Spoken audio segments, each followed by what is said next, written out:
গাজায় যুদ্ধ পরবর্তী পুনর্গঠনের অংশ হিসেবে যুক্তরাষ্ট্রের নেতৃত্বে একটি আন্তর্জাতিক স্থিতিশীলতা বাহিনী খুব শীঘ্রই মোতায়েন করা হবে বলে জানিয়েছেন মার্কিন প্রেসিডেন্ট ডোনাল্ড ট্রাম্প। ইসরায়েলি বোমাবর্ষণে বিপর্যস্ত এই ফিলিস্তিনি ভূখণ্ডে বর্তমানে মারাত্মক মানবিক সংকট চলছে।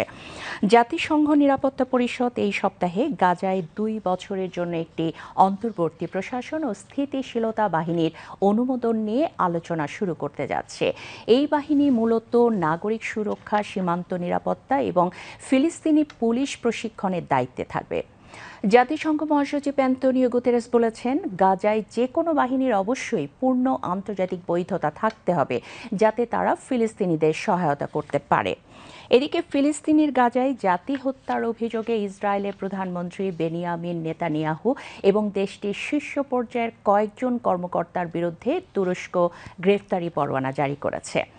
গতকাল ইস্তাম্বুলের প্রসিকিউটরের কার্যালয় থেকে প্রকাশিত এক বিবৃতিতে এই খবর জানানো হয়। তুরস্ক অভিযোগ করেছে যে ইসরায়েল 2023 সালের অক্টোবর মাস থেকে গাজায় জাতি হত্যা ও মানবতার বিরুদ্ধে অপরাধ চালিয়ে যাচ্ছে।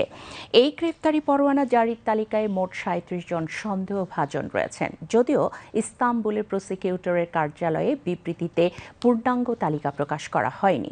তবে উল্লেখযোগ্যদের মধ্যে রয়েছেন ইসরায়েলের প্রতিরক্ষা মন্ত্রী ইসরায়েল কাটজ, জাতীয় নিরাপত্তা মন্ত্রী ইতামার বেন গভির এবং সেনাপ্রধান লেফটেন্যান্ট জেনারেল আইয়াল জামির।